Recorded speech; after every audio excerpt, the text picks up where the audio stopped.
Good morning. We are so glad that you are joining us here at West today. We are talking about what happens. Who are you when the smoke clears? And what's that going to look like? Who are you going to look like when the smoke clears in this post-Easter season? I hope you were able to worship with us online last week. Reverend Amy Coles gave the message and she talked about looking up. It was a powerful, powerful message. And I invite you to go back and watch it. You can watch it on our YouTube channel or on our website. But here we are a year plus after or in the pandemic, and we're coming to the place in our lives where we find that the smoke of the pandemic and that whole situation is coming to a new reality and a new normal. So my question for us is, as people who want to look like Jesus, want to follow Jesus, what do we look like when the smoke clears? I think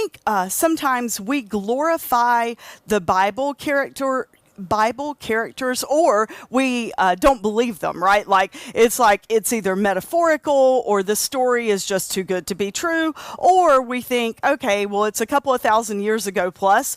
What does their life have anything to do with mine? How is it relevant to me at all? So over the next 3 weeks, we're going to dive into that and look at their lives. And then I'm going to share with you a story of a woman that I had the opportunity to meet, 9 months ago, I believe, for the first time. And over the course of the past 9 months, I've had more interaction with her. I was fascinated with her story, and it changed things for me. It changed my perspective on life and gave me hope. And so hopefully, as we go through the next couple of weeks about talking about what happens when the smoke clears, you will be able to find some hope in her story, some hope in the post-Easter story, and some hope in some other folks, some West folks that I'm going to be sharing with you, some examples from their lives and how they are defining themselves when the smoke clears. If you are new to worshiping with us, we are so glad that you are here with us. We would love for you to text the word welcome to the number that you see on the screen. We have a gift for you. We will not inundate you with advertising and with marketing materials. You'll have a choice what you do and how much you choose to hear from us. But we would love to know that you are worshiping with us, whether it's today, right now on Sunday morning, or whether it's during the week ahead. So anytime you're in a new relationship, whether it's when you're in your teens or early 20s or 30s, or when you're 50 and you meet you have a new significant other, part of meeting them parting to growing to love them is meeting their family. So about 9 months ago, Tom asked me, he said, I have this really special family member that I would like for you to meet. A couple, actually. She's like a second mom to me, and her children were like my brothers and sisters growing up, and one of the cousins experienced some difficulties in life. You're going to hear about that in a few minutes from Hanny's testimony, but the situation changed, and Tom was able to go be with his family and spend time with them in ways that he had not been able to for a couple of decades. And so he's like, I really would want you to go meet her. And anytime you go meet somebody's family, right, you want them to love you and be impressed with you. But so when he told me about them, he's like, it's my 80-year-old aunt. I'm like, oh, and I think back to my dad, and I think about how crotchety he was when he was 80. I love him, and God rest his soul. But I'm like, oh, okay. And so I had some preconceived ideas about what this weekend would be like. So we traveled to this town, city. It's a suburb of Cincinnati called Loveland, Ohio. And we got there. Tom introduced me to her. Her name is Hanny Martin, and she is from Germany. She arrived here probably about 60 years ago, and she came over. She married a GI and fell in love, came over here to the United States to live in his hometown with his family. and has been here ever since. When I first met Hanny, I was nervous and all that kind of stuff, but then the more time I spent with her over those 2 days, the more I thought, wow, she's different. The more I heard her story and all the parts and pieces to her story, by the end of the second day with her, I said, Hanny, your story, it will preach. I said, it's such a powerful story. And she's like, oh, it's nothing. It's just my life. So think about what I said just for a few minutes ago. When we have these biblical characters, we have, as you heard Amy Coles talk about last Sunday, the narrators of the resurrection story, the gospel writers, Matthew, Mark, Luke, and John. And then we have the women that followed Jesus and all the other folks that were such an active part of his life. We tend to glorify their experiences and think, okay, well, that's just them. That isn't me. My life can never be like theirs. I can't live into that hope and that post-Easter miracle in that way. I can't be a resurrected person, but we can. And so what I'm hoping that you'll take away today after you hear Hanny's story is that we all, she will tell you, I am just a normal person who has lived a very normal life, and we all are that. We're normal people with normal lives and normal everyday experiences, but we all face challenges. The past year itself, year plus, has been a tremendous challenge. A couple of weeks ago, we had Palm Sunday worship. The staff and I and the leaders, we were so excited to gather back together in the high school parking lot. And we've been talking about, okay, so what happens when we reopen? And our target date is August, September, back at the high school. We're so excited that we are going to have our home back. But we were so excited to go to Palm Sunday worship. And it was crazy that morning. We were trying to make sure we had stuff for the kids and all that kind of stuff. And it was a little stressful. And then when we got there, I don't know how many cars we had, but it was not quite like Christmas Eve. Christmas Eve was amazing and all these cars and I learned long ago that you don't, like the quality of what I share with you on Sunday does not need to be determined by the number of bodies in the seats or butts in the seats, as we say it, or number of cars in the parking lot. Like the quality still needs to be there. But honestly, Palm Sunday, Passion Sunday, after it ended and I went home, I thought, I'm not sure there's going to be a church when we go back. Now, we may have a small group or we may have something similar to a launch team from 10 years ago, but a church, I'm not so sure. So literally, I think every day from Palm Sunday to Easter, I was in a funk and I didn't sleep. I had nightmares and I really felt like I had moved back in time a decade, and all the anxieties that we had before we opened as a campus of Williamson's Chapel, they were manifesting themselves again. I'm like, I really think I may have killed the church. And then we had Easter. When the smoke cleared and everything settled after 1 week into another, there were people. There were new people. Like, we ran out of first-time guest gifts.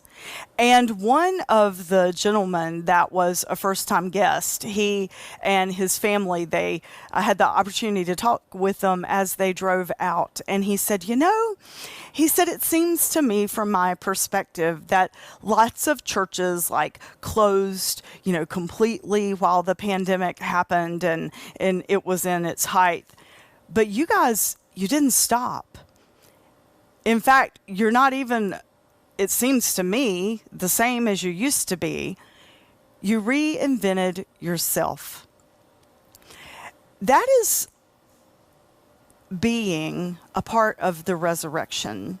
We talk about that resurrection is not resuscitation. Resuscitation is when you breathe life back into something that was old. Resurrection is new life. And so honestly, it's why we're doing this message series right now. As we live into the post-Easter season, I want us to think about, what does it mean to be a resurrected people? What does it mean to have new life? What does it mean to be different, not just ourselves, but as a church? And I want us to learn, not just from Hanny and some West folks, but from those biblical people that we idolize. They were real. Their stories were real. And so Amy shared with you about the narrators, the gospel writers. Today, we're going to look at a person named the Apostle Paul.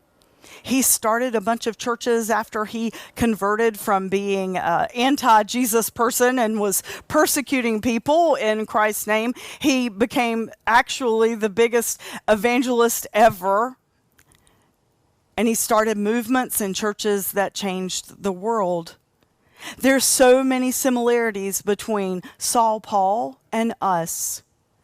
And that's what we're going to look at this morning. I want you to really think about today and the next couple of weeks. I want you to answer this question. Who are you? Now that the smoke clears, who are you? It would be so easy to be zombie-like and just sort of push through the smoke, not letting the new life and the new presence change us. Remember that show, The Walking Dead? When we launched 10 years ago, and I'm talking a lot about that because we are getting ready to relaunch as a church. That's what we're going to treat our reopening as a shot at finding a way to be real and relevant in a new way in a new decade. But remember that show, The Walking Dead? Everybody, they were attacked by zombies, and there were only certain ways that you could kill them.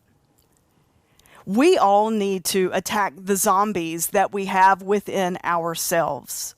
They're fierce and they're ferocious, and if we're not careful, they take over and become who we are. But we're not called to be zombies. We're not created to be zombies. We are created to be people with life. And that is what I think is so powerful about Hanny's story. She's 80, and when I saw her for the first time, I thought she'd be lamenting and like, oh, I'm tired, she drives and she mows her grass and she cleans her deck. She does all these things that I whine about, and I'm 50, but there's no whine out of her. She just loves life, and she considers herself to be so grateful and so blessed. The thing that I find so interesting is that her life was not marked by trauma just once. It was many, many times. Many different things hit her, yet they never changed her for the bad.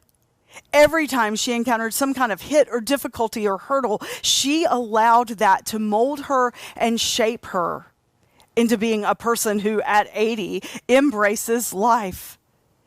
Like I said, she inspired me to get off my butt and quit complaining and live this next chapter of my life very differently. I want to be like Hanny. I want to be like Jesus. I want to be like the people that encountered a resurrected God. And I hope you will be too. Let's get rid of our zombies and let's be people with life.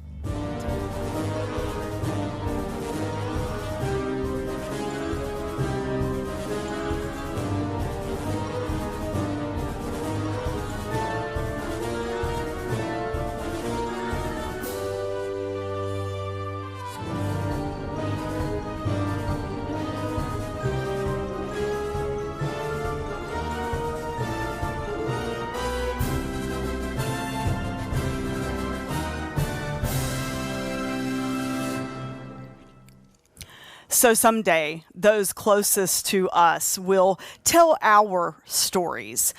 Talked with a West person on Friday of this week, and they were telling me their COVID story. We're all going to have a COVID story, right? We're going to have a story that defines us as we lived through such an unprecedented time in our history. And she was telling me about all the parts and pieces, like starting in January, of her life that just seemed to almost all fall apart there right at one time. And she was like, just when I thought that I had handled something else would happen. It was like as if the smoke would never clear. And then when it did, something else would happen, and now I find myself exhausted. I find myself in this season of just wondering, like, is life going to return to a new normal that I can deal with, or is it just going to keep being hit after hit? Where are you right now in your journey? Where are you as the smoke begins to clear from the last year plus? Where are you? What is your story? So the whole time leading up to Easter, we talked about needing to do a bio revamp. Like, we need to look within ourselves and figure out all the stuff that needs to be changed. Well, here post-Easter, I want us to make sure that, like, we looked at ourselves, we figured out, okay, this is the stuff that I have to wrestle with, and now what defines us? What story will be told about you long after your presence here physically is not in existence anymore? I shared with you that a couple of weeks ago we had two West folks that died unexpectedly back to back. And 2 Sundays, simultaneous Sundays, I celebrated their lives. Both of those celebration of life services, even though they were gripped with sadness and loss, human loss, they were also both characterized and defined by the way that both folks lived their lives. And in both services, all the other folks that spoke and shared personal stories shared about how those folks used their resources, their talents, their time, their passions to make the world a better place. They didn't just make it about themselves. They used what they had to make the world a better place. And so in the next couple of weeks, I'm going to challenge us to do just that. When the smoke clears and we find our new normal, let us get back to being a people about others, not just about ourselves. I think we all had to do some serious introspection, because pretty much we had ourselves to entertain ourselves during the pandemic, especially when we were not able to go anywhere or, be with anyone other than digitally. But here we are, and the smoke has or is rapidly clearing.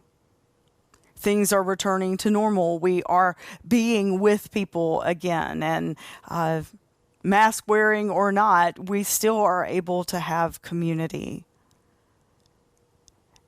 And I doubt that there is any one of us that will come out of this past year not changed.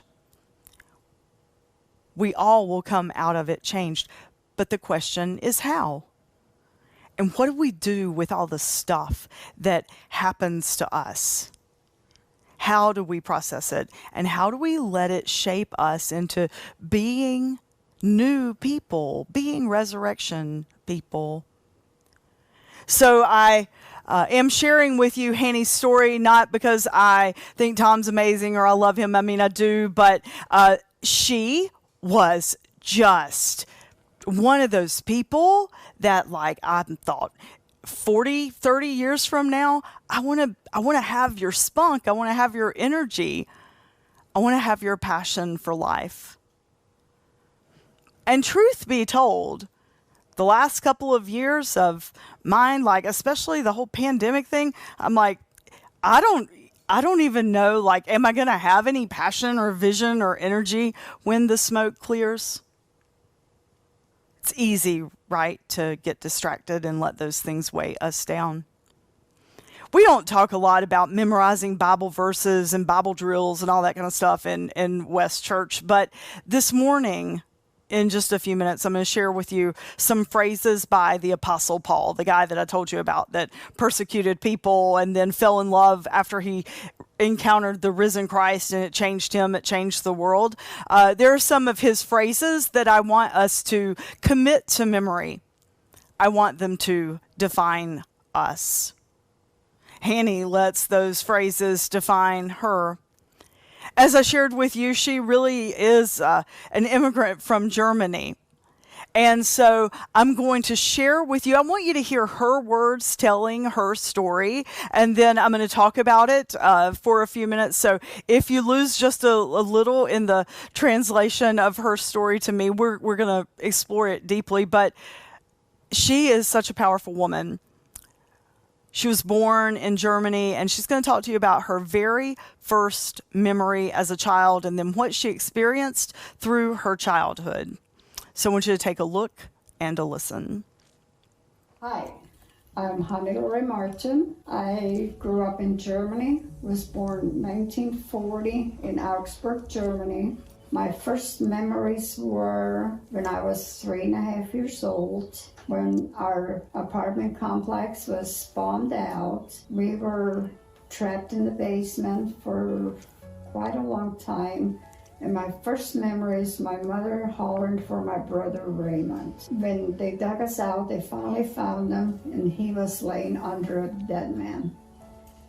After that, we ran across the street to a soccer field. There was a hut for players to change themselves. As we were running across the field, I remember airplanes flying over, shooting at us. I always thought it was Americans, but my brother, being 7 years older than I am, he remembered it was the English. And after this, we went to my oldest sister's house. We didn't have nothing on us except the clothes on our backs. And then to my aunt's, where we stayed for a little while. And somehow, from what little I can remember, we moved to Dinkelspiel, which was about maybe 100 miles away. My father still worked at MIM, and on weekends, my father rode a bicycle up to Dinkelspiel on Friday nights and left again on Sunday, but he wanted to make sure that we were okay, and then we got to see him. It was such a relief to see my father, being I was a little daddy's girl. And we stayed there until the end of the war, 1945. That's when we moved back to Augsburg. A lot of people didn't have a lot, but we were family, we were together. And come 1946, my father gotten sick, and he passed away in 1947. And as little kids do, we always played around, going to church, then going to the graveyard, like good little Catholic girls do. My girlfriend Ingrid and I, we've watched the caretaker at the cemetery dig up my father's grave. That was such a sad time, because I really, really missed my dad. And me being just 6.5 years old when he passed away. And I was supposed to start school, and I didn't start school until January, until after Christmas breaks. And from then on, my mother was a seamstress, and she had to start working again. And we were poor. A lot of times people didn't pay her, or she bartered, but we all worked together, and I got to spend a lot of time with my oldest sister, Ann. So Hanny was born in 1940, and when she was 3, her first memory was her mother screaming. This is the first memory she has as a child, hearing her mother scream for her brother, whom they found a little while later under a man who had been killed by the bombing of their apartment. I want you to take a look at the city of Augsburg after the bombing.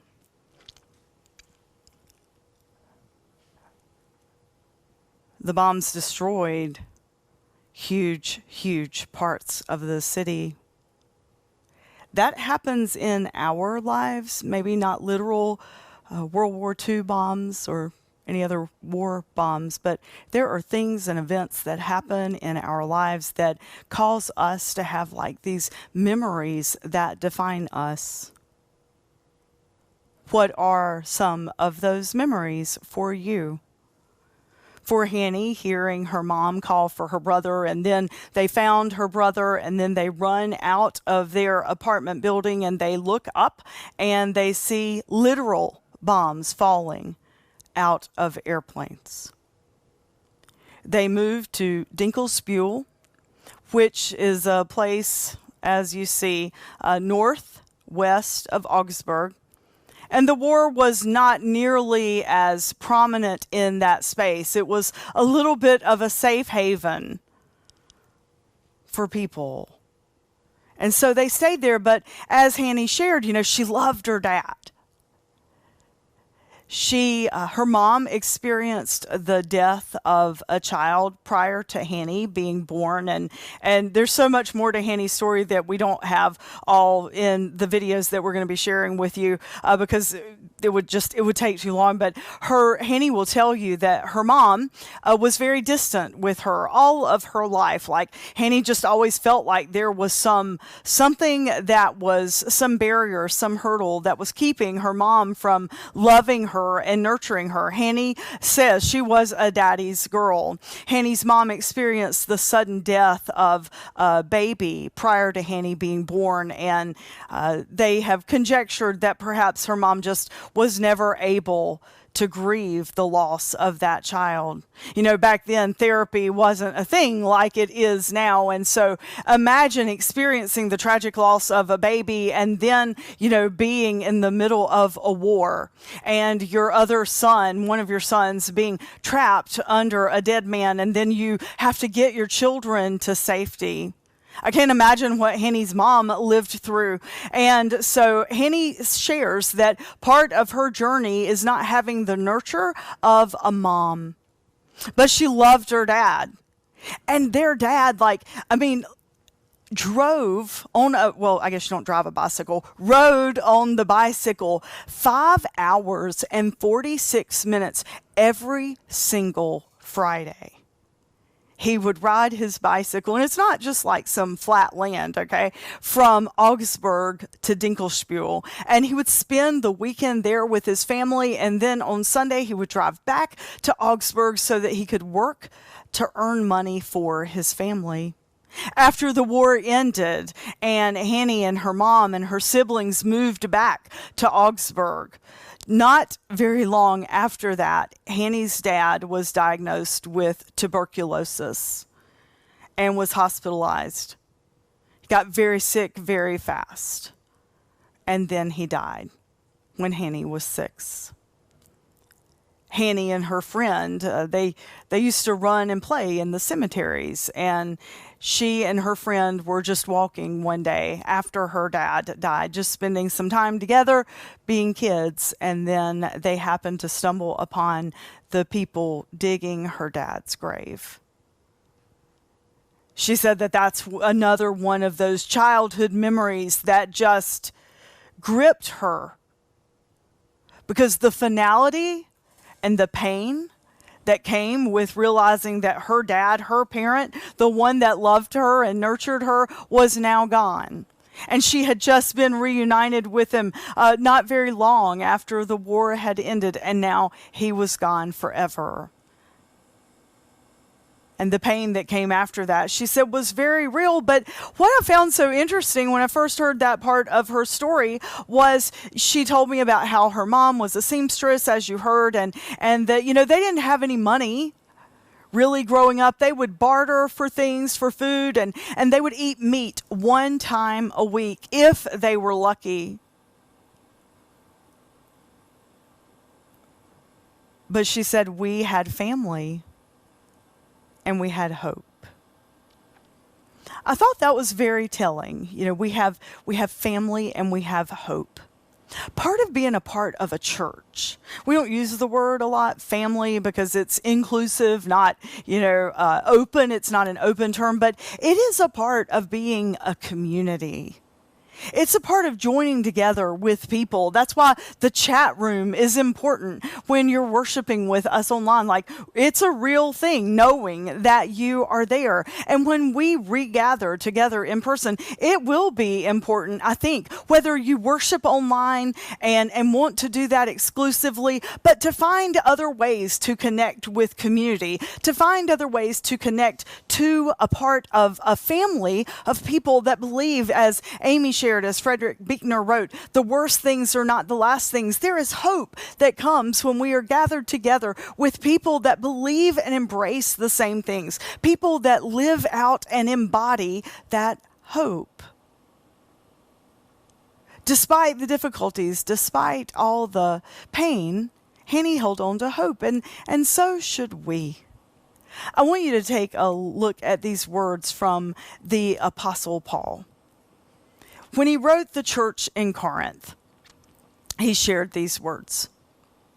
We have this treasure in jars of clay to show that this all-surpassing power, it's from God and not from us. We are hard-pressed on every side, but not crushed, perplexed, but not in despair, persecuted, but not abandoned, struck down, but not destroyed. We always carry around in our body the death of Jesus, so that the life of Jesus may also be revealed in our body.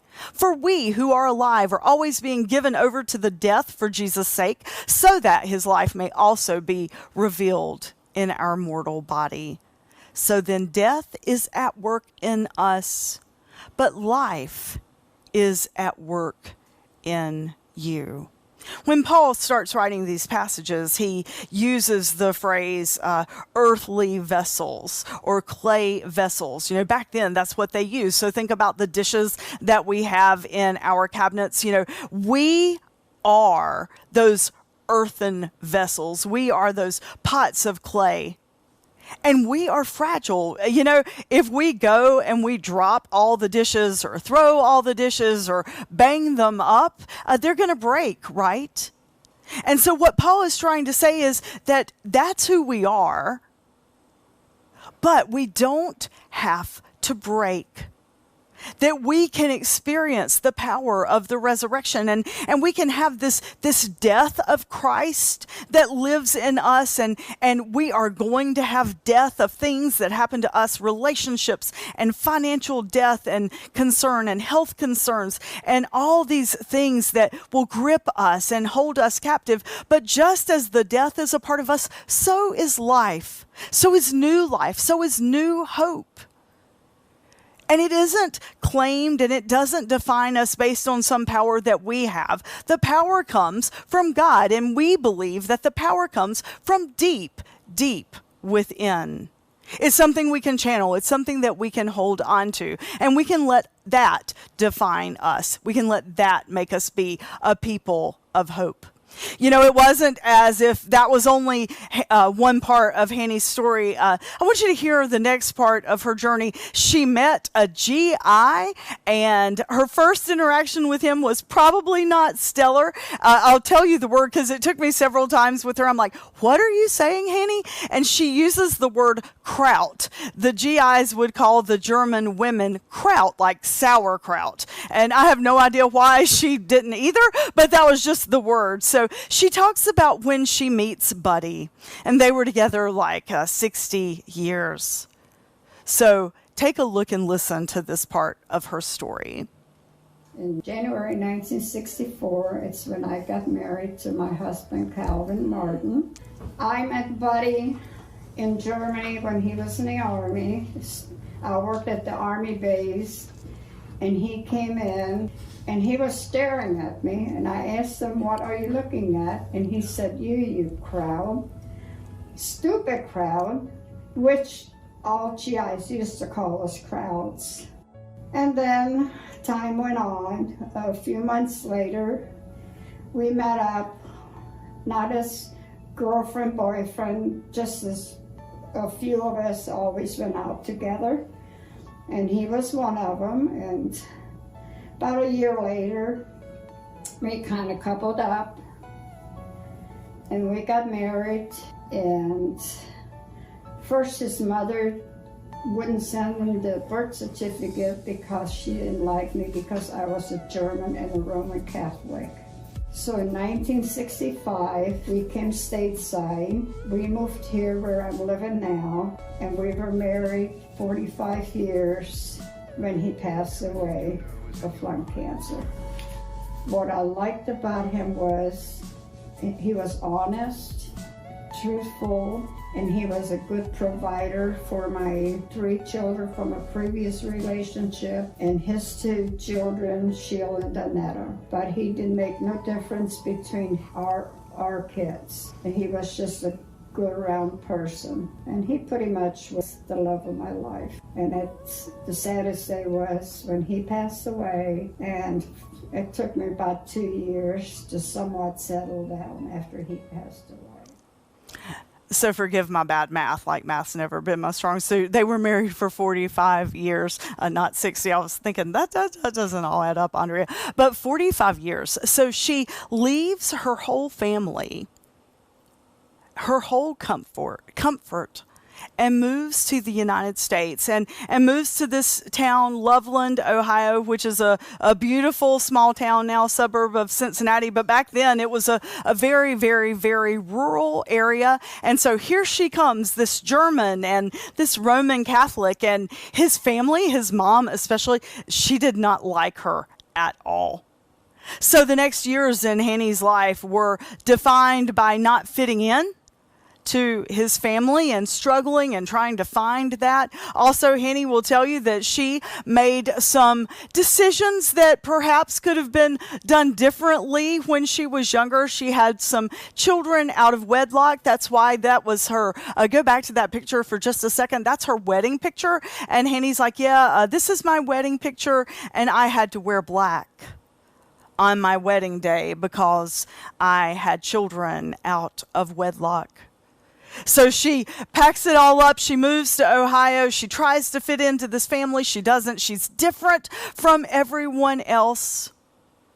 But she dug in. And then they had this beautiful family for 45 years. And then his health failed, and he was not with her anymore. And for a couple of years, Henny really couldn't deal with that grief.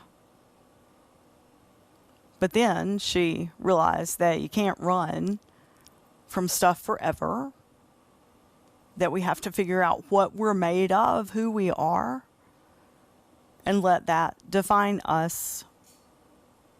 In the middle of all of her adult life and having grown up children, Henny had one more significant tragedy that she faced that defined her and made her explore her faith in a whole new way. I want you to hear her tell that part of the story. It was a bad time for me. It's when one of my sons, Thomas, made some bad decisions, which he had to pay for 20 years in prison. And that was about the hardest time of my life. Henny shared with me that, they had built this life together. And again, she would tell you that she never had very much. She lives in a very modest home and 5 children in this small space. But if you hear Tom talk about Henny, he will say it was a place of love, and that when he went there, he always felt like he was at home, and that it was huge, and that they didn't want or lack for anything. When I asked Henny, I'm like, how did you get to that? And how did you get to this place? She's like, well, because I had faith. And that faith was tested when her son Thomas made some significantly bad decisions that landed him in prison for 20 years. I had the opportunity to meet Thomas after he got out of prison. That was part of our reason for going up there to begin with. And yet another transformational story. A man of faith, a man of hope, a man of recognition that, you know what, I did some dumb things, like things I should not have done. I made some really bad decisions. But I have this chance now to live this new chapter, this new part of my life, and I want to live it, and I want it to matter. Where are you in the post-resurrection story? Where are you when the smoke clears? Who are you? And who are you going to be? Who are we going to be? I told you that I wanted us to remember some phrases. Let's look at those for just a second. Pressed, but not crushed. Think about that for just a minute in your life. Where have you been pressed before? And how have you made it through that pressure and not let it crush you? I want us to remember that phrase, pressed but not crushed. And then, perplexed but not in despair. How much better could my Holy Week have been if after we had -3 cars at Palm Sunday worship, I would have been just perplexed, but not in despair. Actually, there weren't -3 cars there. There were actually a significant amount of cars. And the really powerful thing is, as I had time to go around and greet everyone, they were like, we can't wait until we get back together. We are so excited to have our church again. But that's not what I heard. I heard, where are the 100 cars? And so I got to this place of despair. How many times do we do that? When things don't go exactly the way that we want them to, we don't go at it from this angle of analysis and being perplexed. We just go right on to despair. That isn't being a resurrected people. That isn't being a people of hope. That's giving up. That's fatalistic, actually. So where can you approach your life right now as we define our new normal? And where can you just be perplexed and look at it and dive in instead of going all the way on over to despair? The hope that comes in the resurrection story, that comes through the words of the Apostle Paul, that is the hope that carries us and grounds us, regardless of what adversity we face. And finally, we can be struck down, but not destroyed. If you go to Germany now, Augsburg is a beautiful city. All the places in our world and in our lives that have been destroyed, like Augsburg, they rebuilt. Communities have been rebuilt. All the tragedies that we continue to hear in the news of shootings and just such adversity, they are in the process of rebuilding. Amy shared last Sunday about the tornado that wiped out a United Methodist Church in Alabama and whole communities. People will rebuild. We are called to rebuild because we can be struck down, but not destroyed. So my question for us today is, what does get revealed when the smoke clears? When all the smoke from all the stuff clears, what is revealed in you and about you? And what are we going to do with it? You know, for 10 years, we have been a church that doesn't talk about money. One of the things that we found out when we did research before we launched West is people that are not a part of a church do not want to be beat over the head with offering baskets, like as you go and you sit in the pews or the chairs and then the big brass plate, or sometimes, you can make it cutesy and it passes in front of you. You feel guilty for not having something giving or to put in the offering plate. As we were getting ready to launch, we took a launch team, part of our launch team, to a church in Hickory. It's one of the fastest growing campuses of one of our largest churches. And I'll never forget, first of all, I tithe to West. And so I didn't have any extra money on hand that day to put in the offering plate. And I don't carry cash anyway. So that was a problem. And so when they were passing the plate in front of me, I didn't have anything to put in it. I was a visitor, of course, and so I was embarrassed about that. And I'll never forget, and this cinched it for me. It's why we will never, as long as I'm the pastor of West, pass an offering plate. They shook it in my face. They're like, hey, are you gonna put something in there? And I didn't have anything to put. So we don't pass the offering plate. But I do believe, and I really do believe it, that being a part of a community and being a part of being a resurrected people is using the resources that we have been given to make a difference in this world. It's why we have said something multiple times about the stimulus. Like, if you got a stimulus check, would you be willing to tithe that and give that to West so that we can rebuild as a church? I mean, we're going to have to relaunch as a digital church and an in-person church,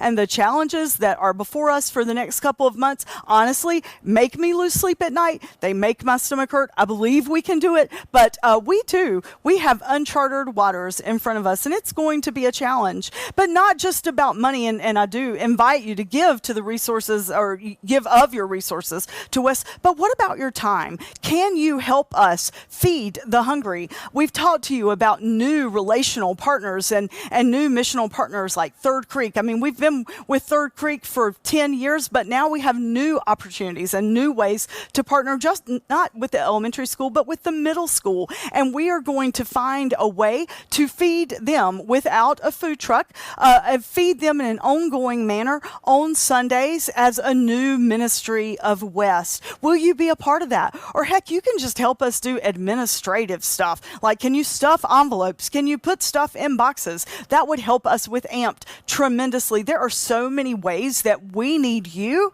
to help us be a part of our West 2.0, of our new beginning.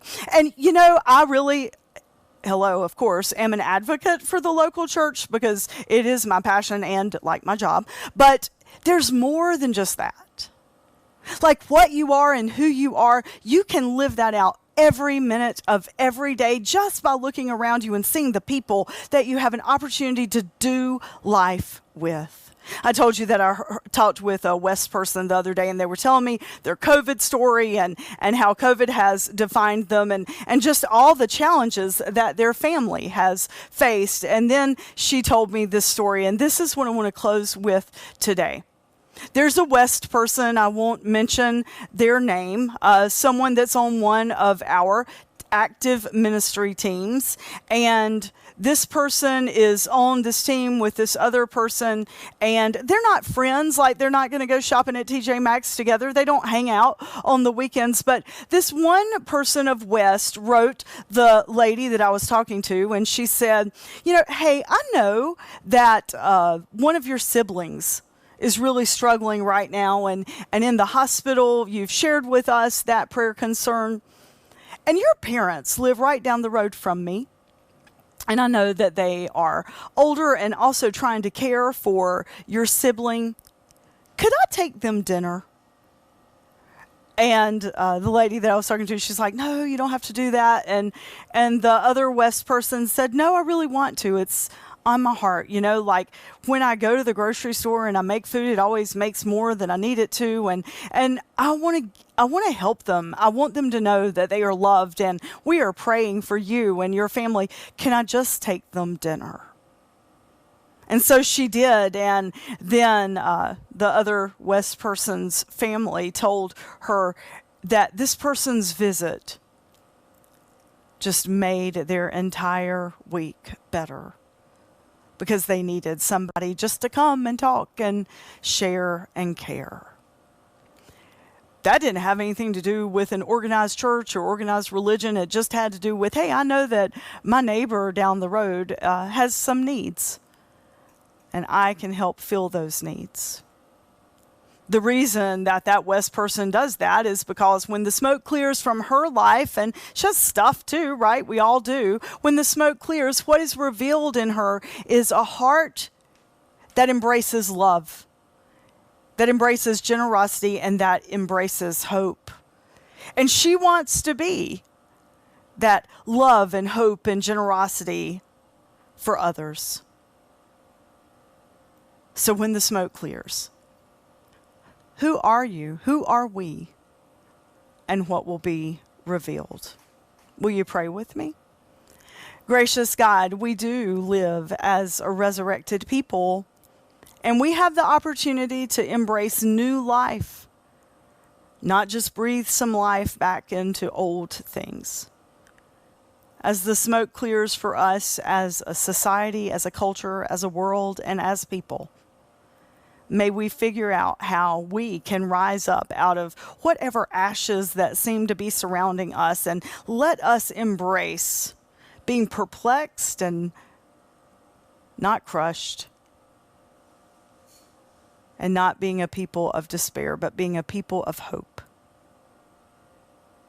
And let us rise up out of the ashes, ready and able and willing to be that hope to our world. In Christ's name we pray. Amen. So all throughout the season of Lent, I sent you devotions every day, just some words to think about and words to ponder. This week, I'm going to be sending you an email every day, but this week it's going to be different. I hope those words of faith that came over those 6 weeks made a difference and made you think about life maybe a little differently. But now it's time to define who we are when the smoke clears. So every day this week, starting tomorrow, you're going to get an opportunity to think about who you want to be in the community of West as we do prepare to relaunch and reopen. Would you be willing to be on a meals ministry team? And that doesn't mean you have to cook for people. We have DoorDash and Grubhub and Uber Eats, and it may just be something as simple as you will decide to use an app and order food for a family that just has encountered some difficulties and is in need.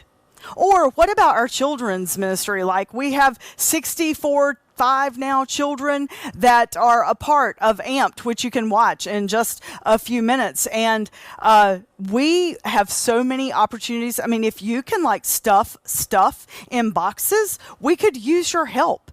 I mean, that saves us hours of work. So we want you to be a part of that ministry. And there are other ministries too, like feeding people on Sunday. We are going to regroup and figure out what that looks like with Third Creek Middle. And we're going to need you to make that happen. It's going to be so much easier than trying to do all the different parts and pieces of running a food truck. We are going to find business partners like Taste of Buffalo that helps make that doable. There are so many ways that you can use your resources to make a difference, or it can just be donating money, buying stuff from Amazon. We are making it easy for you. The bottom line is, I don't care how you do it. I just care that you do it, that you figure out when the smoke clears from your life, who and how are you going to be and live, because we are called to live as resurrected people. May you go in peace. Amen.